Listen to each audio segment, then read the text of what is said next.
Good morning, good evening, good afternoon, जो बच्चे जिस टाइम पर देख रहे हो। आज हम फिजिक्स में ये जो कृष्णा कोचिंग सीधी, कृष्णा ट्यूटोरियल सीधी में जो ऑफलाइन टेस्ट होता है यानी अपनी कोचिंग में, तो उस पेपर का सलूशन, तो जो इस वीक यानी 7 अगस्त को जो पेपर हुआ है उस पेपर का सलूशन। तो जो पेपर का सलूशन, पेपर के लिए हम लोगों को बता दें, ये इस पेपर है, ये पेपर इसमें आप देख लीजिए। वैसे इसमें हम पेपर भी यूट्यूब में रहेगा चैनल में, ठीक है। तो इस पेपर में ये इस बार जो पेपर का पैटर्न है इस टेस्ट का वीकली का, तो इसमें 1 से 6 अध्याय तक है, 1 से लेकर के 6 तक है। और उसमें से ये था कि 1 से 6 तक में आप फिल इन दी ब्लैंक्स है और केवल 6 चैप्टर के 2 क्वेश्चन हैं और 3 चैप्टर के न्यूमेरिकल क्वेश्चन। तो इस प्रकार का पैटर्न था, यानी 6 क्वेश्चन है जिसमें से पहले में 5 ठो आप फिल इन दी ब्लैंक्स हैं जो 1 से 6 तक के बीच के हैं, और 2 क्वेश्चन है 6 चैप्टर से, और 3 क्वेश्चन जो हैं वो 3rd चैप्टर से है न्यूमेरिकल, ठीक है ना। तो ये रहा पेपर, इसका सलूशन यानी यहाँ पर देखिए, इसमें लिखा हुआ है, पहला क्वेश्चन है प्रेरित विद्युत, फिल इन दी ब्लैंक्स है।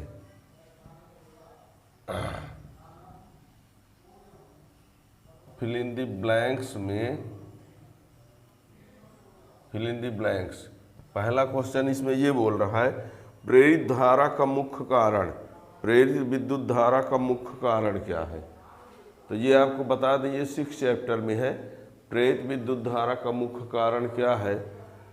तो वैसे आप 6 चैप्टर में प्लेलिस्ट में ऑब्जेक्टिव टाइप में जाएंगे तो भी पा जाएंगे, पर ये पेपर का सलूशन हम एक साथ बता रहे हैं। कुछ ऐसे हैं जिनको हम रेफर कर देंगे कि आप वहाँ से देख लीजिएगा, पर फिल इन दी ब्लैंक्स को बता दें। प्रेरित विद्युत धारा का मुख्य कारण है चुंबकीय फ्लक्स में परिवर्तन। प्रेरित धारा का जो मुख्य कारण होता है वो चुंबकीय फ्लक्स में परिवर्तन, चुंबकीय फ्लक्स में परिवर्तन। प्रेरित धारा का मुख्य कारण होता है चुंबकीय फ्लक्स में परिवर्तन। और दूसरा है स्वप्रेरण को, स्वप्रेरण को भी कहते हैं, ये घटना होती है स्वप्रेरण।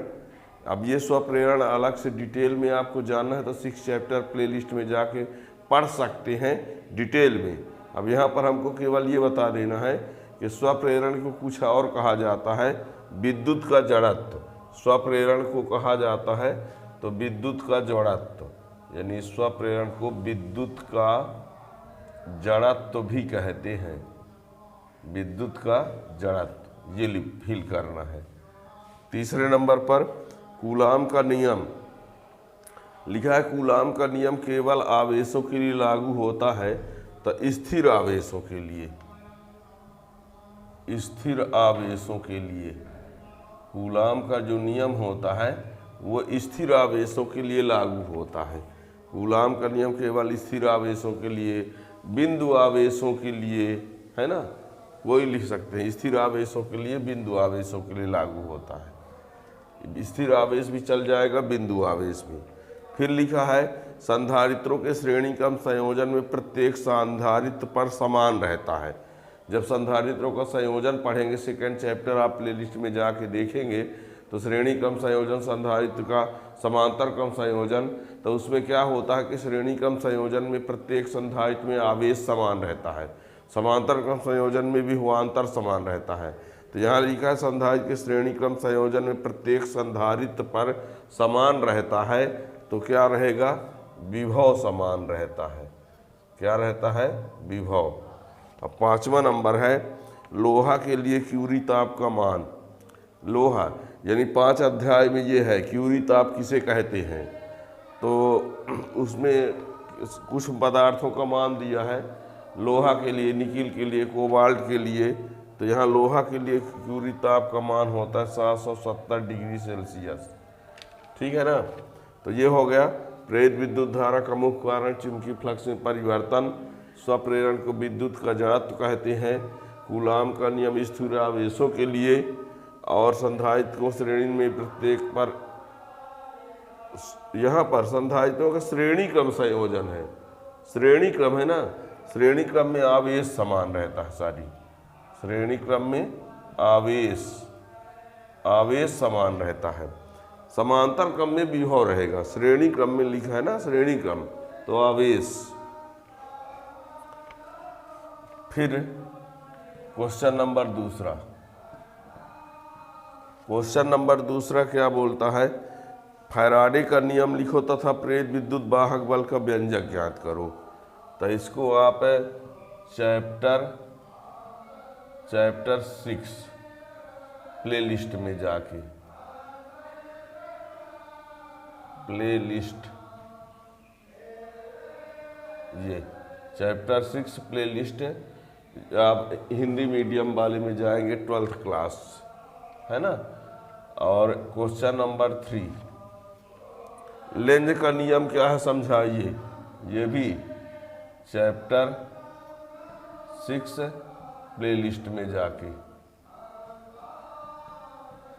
प्लेलिस्ट चैप्टर 6, ठीक है ना, ये चैप्टर 6 प्लेलिस्ट में जाएंगे। और ये भी chapter 6 12th class Hindi medium में पा जाएंगे। अब क्वेश्चन नंबर 4 है, ए और सी के बीच परिणामी प्रतिरोध ज्ञात करो। बहुत ही महत्वपूर्ण क्वेश्चन है, इसको मिस मत करना, मिस करोगे तो एनुअल एग्जाम में इस टाइप क्वेश्चन आ जाएंगे तो फिर कभी नहीं बनेंगे। क्वेश्चन नंबर 4, 5, 6 ये न्यूमेरिकल है, इन सबको बताए दे रहे हैं।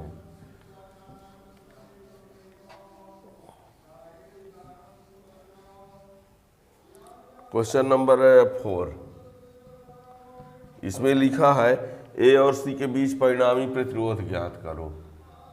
ए और सी के बीच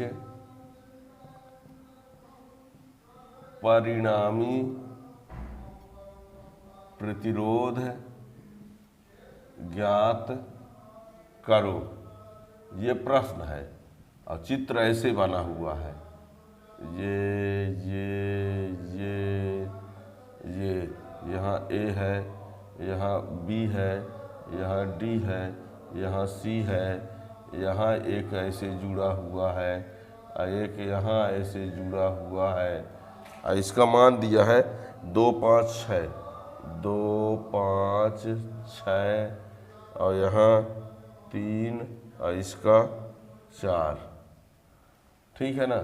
कहता यह है कि ए और सी के बीच परिणामी प्रतिरोध ज्ञात करो। तो सबसे पहले तो आपको ये समझना होगा कि ये संयोजन कैसा है, ये संयोजन किस प्रकार का है ना।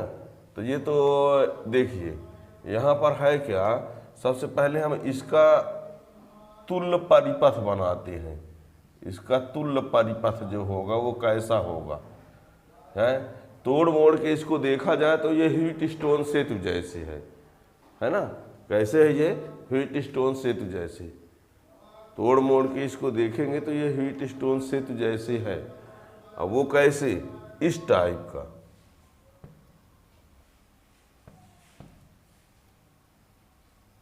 कुछ इस टाइप का है, ऐसे।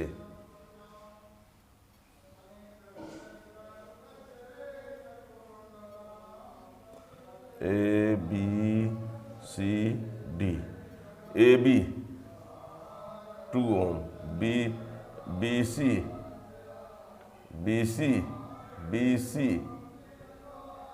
3 ohm, D C 6 ohm, A D 4 ohm और बी डी 5 ओम। ये इसका तुल्य परिपथ इस प्रकार हुआ, ये हो गया। इसी को इस प्रकार बना दिए। अब बताओ हमको ए और सी के बीच लाना है। आपको बता दें, यदि इन दोनों का अनुपात इन दोनों के अनुपात के बराबर हो जाए तो ये व्हीटस्टोन सेतु संतुलन अवस्था में होता है। तो देखो 2/3 क्या है यहाँ पर, 2/3 और ये 4/6। यदि हम मान लीजिए 2/3 इसका लाते हैं, यानी AB/BC वाला, तो ये कितना आ रहा है 2/3, और यहाँ AD/CD वाला लाते हैं तो 4/6, तो ये भी कितना आ गया 2/3। ये दोनों बराबर हैं, तो यदि इन दोनों का अनुपात इन दोनों के अनुपात के बराबर हो जाता है तो हीट स्टोन संतुलित अवस्था में होता है और ये वाले प्रतिरोध का कोई प्रभाव नहीं पड़ता है। ठीक है, यदि इन दोनों का अनुपात इन दोनों के अनुपात के बराबर होता है तो इसका कोई प्रभाव नहीं पड़ता। जब कोई प्रभाव नहीं पड़ता तो इसको मान लो हम मिटा दिए, है ना। अब जब इसको मिटा दिए तो बचा फिर 4 ठो, ये चारों, तो ये दोनों श्रेणी क्रम में कहला जाएंगे और ये दोनों श्रेणी क्रम में कहला जाएंगे, और जो इन दोनों का प्राप्त होगा इन दोनों का प्राप्त होगा वो हो जाएंगे समांतर क्रम में। ठीक है ना। क्या कहा हमने, इसका तुल्य परिपथ ये बना, इसमें इन दोनों का अनुपात इन दोनों के अनुपात के यदि बराबर आ रहा है तो इसका कोई प्रभाव नहीं पड़ेगा, और जब इसका कोई प्रभाव नहीं पड़ेगा तो ये दोनों हो जाएंगे श्रेणी क्रम में 2 और 3, और ये श्रेणी क्रम में हो जाएंगे 4 और 6, अब फिर दोनों जो आएंगे वो समांतर क्रम में हो जाएंगे। ठीक है ना। यहाँ लिखते हैं, देखिए, स्पष्ट है कि परिपथ, इतना देखने के बाद स्पष्ट है कि परिपथ हीट स्टोन सेतु से संतुलित है।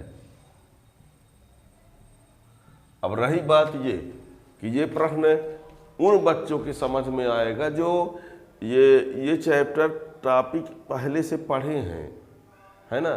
कोई मान लीजिए 12th क्लास का स्टूडेंट पहले चैप्टर को नहीं पढ़ा है और ये पेपर का सलूशन देखेगा तो उसके समझ में कुछ ना आएगा, है ना। इसको आप जब क्रम से इस चैप्टर तक पहुँचेंगे तब आपके काम का है, अब ऐसे नहीं समझ पाएंगे, है ना। अब हम यहाँ पर हीट स्टोन सेतु से संतुलित, अब हीट स्टोन सेतु का सिद्धांत क्या है 3rd चैप्टर में पहले डिटेल में उसको पढ़ना पड़ेगा, क्योंकि ये पेपर जो है तो पेपर का मीन्स होता है कि पढ़ने के बाद तैयारी करने के बाद ना टेस्ट देना, तो वहाँ तक जब पहुँचेंगे, है ना। स्पष्ट है कि परिपथ हीट स्टोन सेतु से संतुलित है, तब BD भुजा का प्रतिरोध, BD भुजा का प्रतिरोध BD भुजा के प्रतिरोध का कोई प्रभाव नहीं होगा। ठीक है, यदि परिपथ हीट स्टोन सेतु से संतुलित है तो BD भुजा के प्रतिरोध का कोई प्रभाव नहीं होगा। अब 2 ओम और 3 ओम श्रेणी क्रम में है। ठीक है, अब 2 ओम और 3 ओम श्रेणी क्रम में, 4 ओम और 6 ओम श्रेणी क्रम में, जो आएगा समांतर क्रम में। 2 ओम और 3 ओम के प्रतिरोध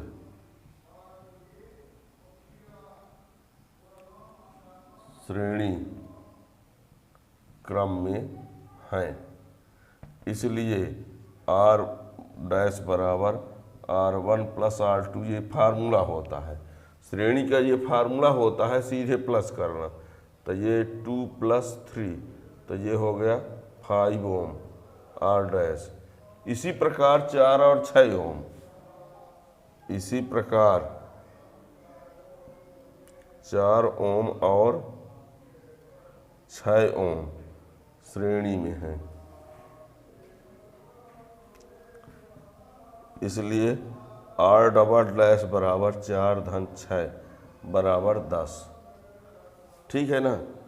उधर 2 और 3 श्रेणी क्रम में है तो 5 हो गया, और 4 और 6 श्रेणी क्रम में है तो ये 10 हो गया, यानी ये दोनों श्रेणी क्रम में है, ये दोनों श्रेणी क्रम में है, तो इन दोनों को मिला के R डैश बन गया, R डैश, और ये दोनों मिलकर आर डबल डैश। अब ये दोनों किस क्रम में हैं? समांतर क्रम में। ठीक है, तो आगे लिख देते हैं।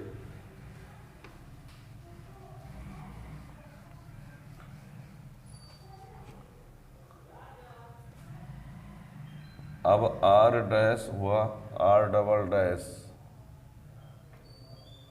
समांतर क्रम में है, तो इसके लिए फार्मूला होता है 1/r बराबर 1/r dash plus 1/r double dash.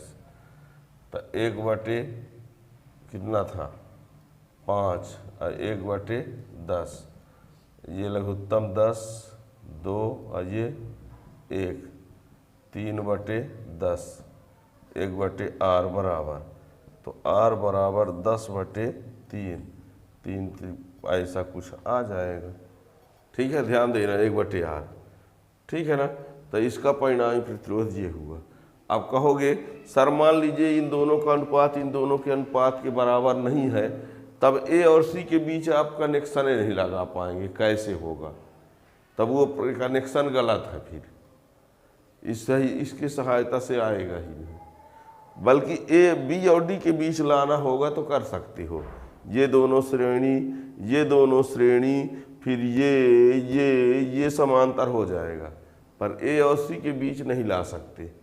ठीक है ना, तो ए और सी के बीच वाला जब लाने के लिए बोला है तो ये निश्चित है कि ये क्या होगा, संतुलित अवस्था में रहेगा, तो ये अनइफेक्टिव होगा। फिर ये और ये श्रेणी क्रम में, ये श्रेणी क्रम में, ये समांतर क्रम में। यदि बी और डी के बीच में कह दिया जाए तो संतुलित में रहे चाहे ना रहे, ये दोनों श्रेणी फिर ये समांतर क्रम में। ठीक है ना, तो इस प्रकार से है। दूसरा क्वेश्चन है 5वां।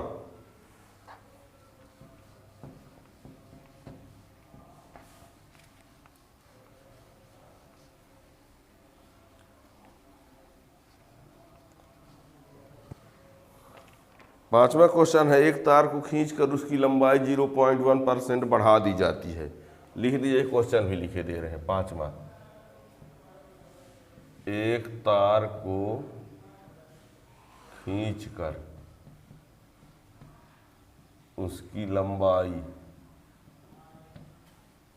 0.1% बढ़ा दी जाती है, तो प्रतिरोध में कितने प्रतिशत का परिवर्तन होगा या वृद्धि होगा? यह प्रश्न है, बहुत इंपॉर्टेंट। एक तार को खींचकर उसकी लंबाई 0.1% बढ़ा दी जाती है, तो उसके प्रतिरोध में कितने प्रतिशत का परिवर्तन होगा? तो ये आप लोगों को बता दें, है ना। जब आप वहाँ पीछे वाले चैप्टर 3 में इसको पढ़ेंगे डिटेल में, तब आप प्ले लिस्ट में जाके हर टॉपिक को तो सब कुछ उसमें दिया गया है। तो यहाँ पर ये बता दें, यदि किसी चालक तार की लंबाई को बढ़ाना है खींचकर, तो जो प्रतिरोधों का अनुपात होता है लंबाइयों के वर्गों के अनुपात के बराबर होता है। तार को खींचने पर जो प्रतिरोधों का अनुपात होता है वो लंबाइयों के वर्गों के अनुपात के बराबर होता है। अब बिना खींचे तार की लंबाई बढ़ा दिया जाए, एक तार के साथ दूसरा जोड़ कर मान लो, तो जब तार की लंबाई को बढ़ाते हैं तो प्रतिरोधों का अनुपात लंबाइयों के अनुपात के बराबर, और जब खींच कर लंबाई बढ़ाते हैं तो प्रतिरोधों का अनुपात लंबाइयों के वर्गों के अनुपात के बराबर होता है ना। यदि आप सुनिए, लंबाई बढ़ाने पर मतलब एक तार को बड़ा, दूसरा तार ले लो बड़ा सा, तो R1/R2 बराबर होता है L1/L2, और तार को खींचकर लंबाई बढ़ाने पर, तार को खींचकर लंबाई बढ़ाने पर, तार को खींच पर लंबाई बढ़ाने पर R1/R2 बराबर होता है L1²/L2²। कहेंगे इन दोनों में सर अंतर क्या है? जैसे मान लीजिए 5 मीटर का तार है, उसको आप 5 की जगह 10 मीटर का ले लो, तो ये वाला केस हुआ। और यदि 5 मीटर का तार है उसको खींच कर डबल करो, खींच कर लंबाई को डबल करो खींच कर, तो उसमें मोटाई में भी परिवर्तन होगा। तब के केस में क्या होगा, R1/R2 बराबर L1 स्क्वायर बटे L2। ठीक है ना। लंबाई बढ़ाने के दो तरीके हैं। पहला ये कि 5 मीटर की जगह पर दूसरा तार ले लो 10 मीटर का, मान लो बढ़ाना दुगना लेना हो तो। और दूसरा ये है कि 5 मीटर लंबा तार है उसको आप खींच कर उसको डबल कर दो, तो उसमें लंबाई बढ़ेगी तो उसकी मोटाई भी घटेगी, है ना। तो एक ये परिवर्तन होता है। तो यहाँ पर यह तार को खींचने की बात की है, ये वाला केस है। ठीक है ना। तो देखते हैं लंबाई को खींच कर बढ़ाएंगे तो उसके प्रतिरोध में कितने प्रतिशत का परिवर्तन होगा। बहुत अच्छा क्वेश्चन है ये, कई बार क्वेश्चन पूछा जा चुका है बड़े कंपटीशन में, नीट जेईई तक में आ जाता है ये। ठीक है ना। तो देखिए इस क्वेश्चन को सॉल्व कैसे हम करेंगे। तो ये बता दें, हम प्रारंभ में इसकी लंबाई को मान लेते हैं, हल में मान लिया तार की प्रारंभिक लंबाई L। तार की प्रारंभिक लंबाई क्या ले लेते हैं, L1। वाह, उस केस में प्रतिरोध को ले लेते हैं क्या, R1। मान लिया तार की प्रारंभिक लंबाई L1 व प्रतिरोध R1 तथा खींचने के बाद लंबाई L2 व प्रतिरोध R2 है। तो L2 बराबर L1 प्लस L1 गुणे 0.1%। यही दिक्कत हो जाती है, यानी L2 बराबर L1 प्लस L1 गुणे 0.1%। कैसे, L2 का जो मान होगा L1 का इतने परसेंट अधिक हो जाएगा, क्योंकि L2 का जो मान है वो L1 का 0% बढ़ा के, तो L1 तो रहेगा ही और L1 का 0% और जुड़ जाएगा। यहीं पर बच्चे नहीं समझ पाते। चलिए दूसरी तरीके से बताते हैं। मान लो एक बुक है जिसका रेट है 200 रुपये, है ना, समझाने के लिए बोल रहे हैं। 200 रेट है, 10% इसमें और जोड़ के दुकान वाला लेता है ना, समझाने के लिए, ना कहो कि छूट मिलती है सर आप जुड़वा रहे हो। 200 रुपये रेट है, 10% वो एक्स्ट्रा लेता है, तो कितने की देगा, 220 का देगा। कितने का, 220 का। था 220 बराबर आप 200 धन 200 का 10%, 200 का 10%। देख लो इतना आ जाएगा ये।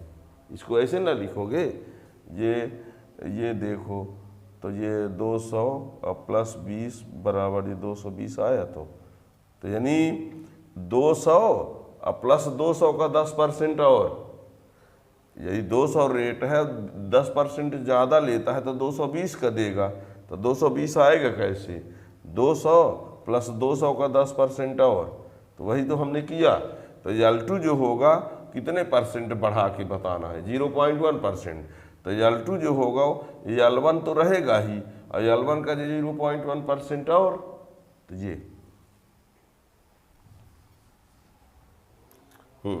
तो L2 बराबर ये L1 कामन, तो 1 प्लस 0.1 अपान 100।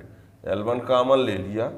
अब ये L1 ये 1 प्लस ये 0.001 हो जाएगा।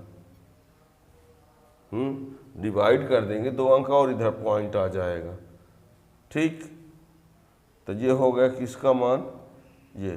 तो L2 बराबर 1.001 L1। ये कुल मिला के यदि उसकी प्रारंभिक लंबाई L1 है, अंतिम लंबाई L2 है और 0.1% बढ़ाना है L1 को बढ़ा के बताना है, तो यहाँ L1 प्लस 0.1% और जोड़ देंगे तो ये आ जाएगा L2। ठीक है। अब ये हम केस लगाते हैं, देखना।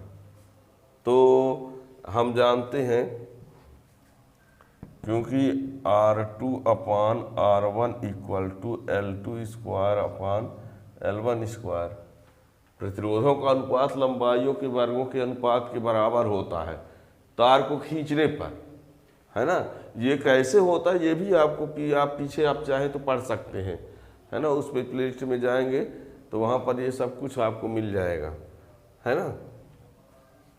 अब हम क्योंकि सवाल बता रहे तो हम फार्मूला का यूज करेंगे न्यूमेरिकल में है तो R2/R1, तो ये R2/R1 इक्वल टू L2 की जगह क्या लिख दें 1.001 L1 का स्क्वायर, और ये L1 स्क्वायर है ये है। अब ये 1.001 का स्क्वायर और L1 का स्क्वायर और ये L1 का स्क्वायर, ये इससे कैंसिल हो गया। इसका स्क्वायर करेंगे तो 1.002 के लगभग आएगा। इसका कर लेना आप लोग, है ना। इसका स्क्वायर करेंगे तो लगभग इतना आएगा, लिख दिया हमने अप्रॉक्स में, ठीक है। L1 स्क्वायर कट गया, 1.001 का स्क्वायर करेंगे तो लगभग ये आया, किसका मान R2/R1 का मान। ये आंसर नहीं है, हमको लाना क्या है प्रतिशत परिवर्तन, ठीक है ना। तो इसकी जरूरत पड़ेगी तो देखना।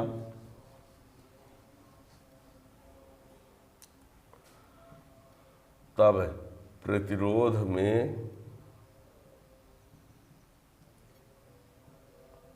प्रतिशत परिवर्तन बराबर प्रतिरोध में प्रतिशत परिवर्तन बराबर प्रतिरोध में परिवर्तन बटे प्रारंभिक प्रतिरोध गुणे 100।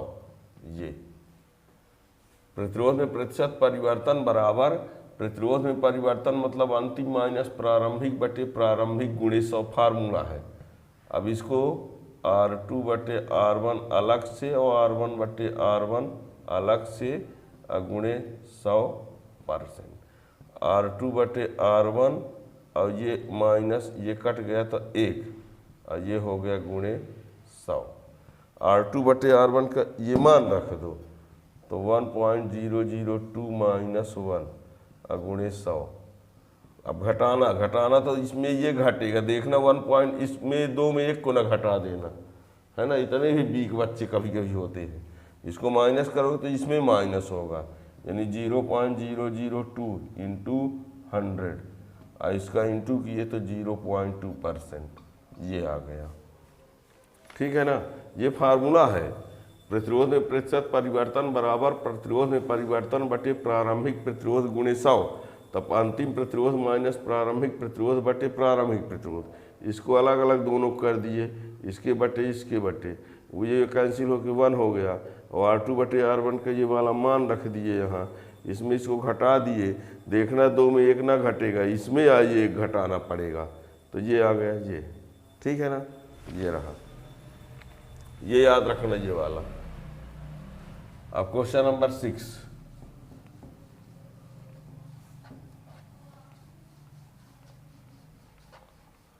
क्वेश्चन नंबर 6 में देखिए, क्वेश्चन नंबर 6 में दिया गया है ए और बी के बीच परिणामी प्रतिरोध, इसमें भी ए और बी के बीच परिणामी प्रतिरोध ज्ञात करो। इसमें इस प्रकार से चित्र बना हुआ है।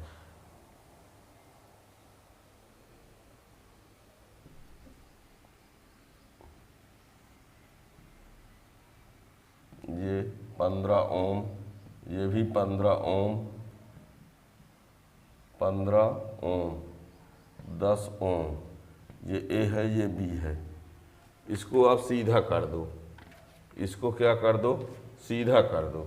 इसको जब सीधा करोगे आप तो ये इस प्रकार बन जाएगा, सीधी सी बात है। सीधा कर दोगे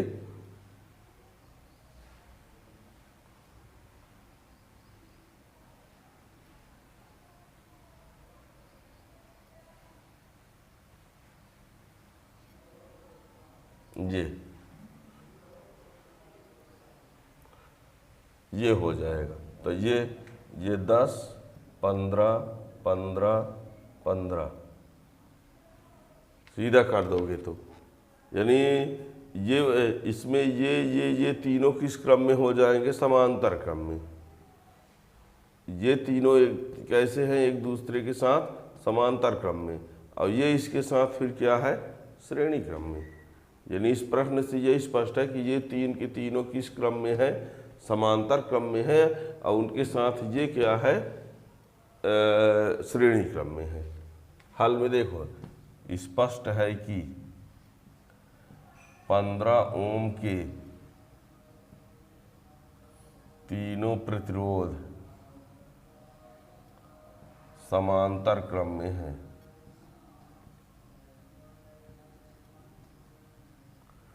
स्पष्ट है कि तीनों ये 15 ओम के तीनों प्रतिरोध समांतर क्रम में हैं। तो R डैश बराबर, समांतर क्रम का फार्मूला होता है 1/R डैश इक्वल टू 1/, ये 15 + 1/15 + 1/15। इसका सूत्र होता है 1/RP बराबर 1/R1 + 1/R2 + 1/R3। ये समांतर क्रम का सूत्र होता है। तो यहाँ पर 15 लघुत्तम ले लिया तो 1 + 1 + 1 3/15 1/R डैश इक्वल टू, तो R डैश 15/3 कितना आ गया, 5। अब ये R डैश यानी 5 ओम। अब ये 5 ओम और 10 ओम, 5 ओम और 10 ओम श्रेणी में हो जाएंगे। यानी इसका तुल्य परिपथ ये 10 और ये 5। अब ये दोनों किस क्रम में हो गए, श्रेणी क्रम में। अब 10 ओम और 5 ओम के प्रतिरोध श्रेणी में हैं, इसलिए R बराबर 10 धन 5 15। श्रेणी क्रम का सूत्र होता है R1 + R2 + R3। ये श्रेणी क्रम का सूत्र है, ये समांतर क्रम का है ना। तो ये हो गया 15 ओम, तो इसका परिणामी प्रतिरोध 15 आ गया, ठीक है ना। तो इस प्रकार से ये पेपर का सलूशन है। पेपर का सलूशन आप इंग्लिश मीडियम के जो बच्चे होंगे उनका अलग से उसमें आप पेपर का सलूशन मिल जाएगा, ठीक है ना। और इसमें सभी टेस्ट पेपर का सलूशन, पूरे chapter wise objective question, numerical question, सब कुछ आपको प्लेलिस्ट में मिल जाएगा। स्टार्ट से लास्ट तक पढ़े, कोई दिक्कत नहीं जाएगी। किसी भी समस्या के लिए आप कमेंट के माध्यम से पूछ भी सकते हो, और टाइम टू टाइम आप चैनल सब्सक्राइब किए रहेंगे तो जो भी क्वेश्चन का वीडियो बनेगा वो आपको नोटिफिकेशन मिल जाएगा। क्योंकि यहाँ पर जो इम्पॉर्टेंट क्वेश्चन रहते हैं कि एग्जाम के लिए कौन ज़रूरी है, तो उसका भी वो क्वेश्चन बताए जाते हैं टाइम टू टाइम, ठीक है ना। तो चैनल सब्सक्राइब किए रहेंगे तो पता चलता रहेगा। Thank you.